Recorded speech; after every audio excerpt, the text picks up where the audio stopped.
1. Context and market expectations. Broad sentiment ahead of the speech. Financial markets were bracing for a shift from Powell, gauging whether he'd stick to a wait-and-see stance or signal a pivot to rate cuts.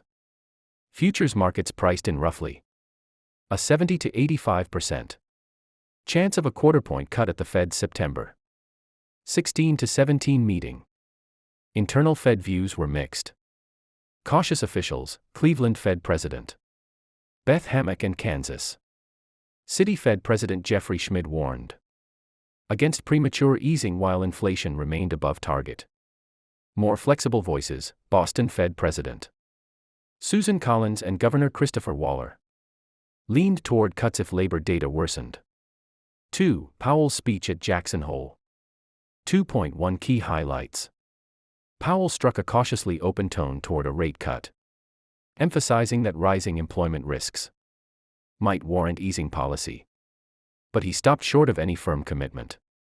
He characterized the labor market as being in a curious balance, not structurally strong, but not weak enough yet to guarantee action. Inflation, particularly due to tariffs, remained a persistent concern.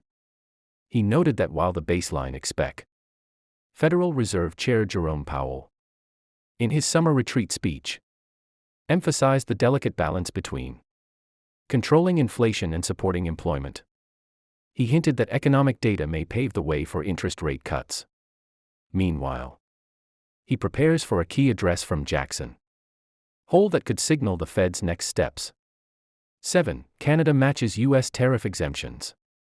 Under the USMCA trade agreement, Canada announced it will mirror U.S. tariff exemptions, effectively dropping retaliatory duties to align with American trade policy. 8. Maxwell transcripts and policy moves. Additional MSNBC and AP reports note the release of Maxwell's interview materials. Expansions in federal actions to limit collective bargaining for health workers. Rising protests over National Guard deployments in D.C. and other politically charged decisions by the Trump administration. Summary snapshot. Topic: Key details. Intelligence purge: Hegseth removes DIA chief Cruz after strained Iran assessment. Intel investment: U.S. government takes 10% stake via CHIPS Act funding. Fiscal policy: tariffs could reduce deficit by $4t in 10 years. Legal disclosure: Ghislaine Maxwell transcripts released, with broad denials. Political rifts: FBI raids Bolton. Trump denies involvement. Fed outlook: Powell signals possible rate cuts amid stagflation concerns. Trade relations: Canada aligns with U.S. tariff exemptions under USMCA.